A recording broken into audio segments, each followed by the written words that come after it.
Welcome to our channel. Today we how to transfer Notion pages to mobile after switching devices. Full guide step by step clearly. Open the Notion app on your computer. Log in to your Notion account. Locate the pages you want to transfer.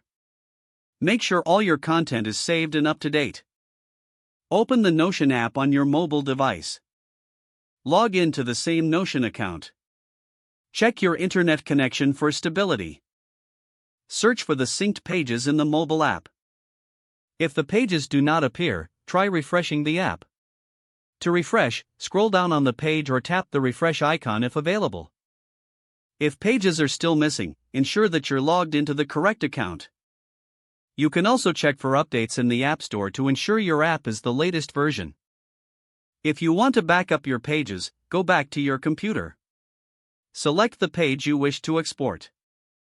Click on the three dots in the upper right corner of the page.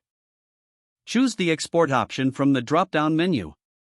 Select the desired format for export. Click Export to download the file.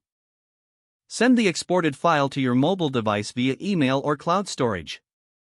Open the email or cloud storage on your mobile device.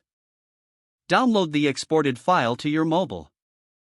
Finally, import the file back into Notion on your mobile, if necessary. Your pages are now accessible on your mobile device. If the page does not load, refresh the browser or try again in a private or incognito window. Make sure you are using the correct email address, then retype it carefully to avoid small typos. If your password is not accepted, use the reset option and create a new strong password you can remember. Check your spam folder for verification or security emails, then complete any requested confirmation steps. Enable two-factor authentication if available to improve account security and reduce unauthorized access risk. Don't forget to like this video and subscribe to our channel for more step-by-step tech guides.